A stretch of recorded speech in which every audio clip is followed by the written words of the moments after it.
ሰላም እንደምን አላችሁ ውድና ክቡራት ተከታዮች በዚህ ቪዲዮ ስለ ሜካኒካል አድቫንቴጅ በጥያቄው መልክ የምንማማር ይሆናል እስከ ቪዲዮ መጨረሻ አብራችሁን ቆዩ A lever is used to lift a 200 Newton load using 15 Newton effort.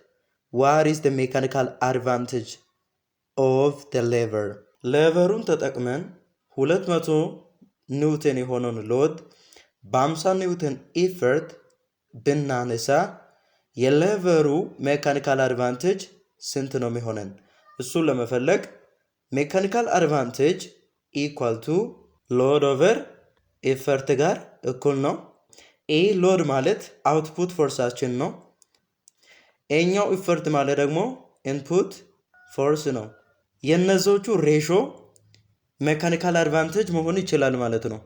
አሁን ከዚህ እንደተሰጠን 200 ኒውተን ነው ሎድ 200 ኒውተን ሲካፈል ኢፈርት ደግሞ 50 ኒውተን ነው 50 ኒውተን ብናረገው ይሄ ኒውተን በዚህ ኒውተን ተጣፍቶ ይህም 0 በዚህ 0 ተጣፍቶ 20 ሲካፈል ለ5 ሜካኒካል አድቫንቴጅ ኢኳል ቱ 20 ለ5 4 ነው የሚሆነው።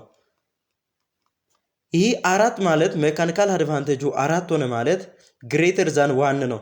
ግሬተር ዛን 1 ሲሆን ሜካኒካል አድቫንቴጁ ፎርሱን መልቲፕላይ ያደርጋል። ሌስ ዛን 1 ሲሆን ደግሞ የእናንተ ጥያቄ ነው፣ በኮሜንት ላይ እጠብቃለሁ። ኢኳል ቱ 1 ሲሆን ደግሞ ከአንድ ጋር እኩል ሲሆን አውትፑት ፎርስ እና ኢንፑት ፎርስ እኩል ሲሆኑ ማለት ነው። ይሄ ሜካኒካል አድቫንቴጅ ከአንድ ጋር እኩል ሆነ ማለት ሎድ እና ኤፈርት እኩል ሲሆኑ ነው።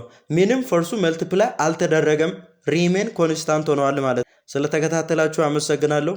ቪዲዮ ጠቃሚ ሆኖ ከተገኘላችሁ ላይክ ማድረጋችሁ አይረሳ። መልካም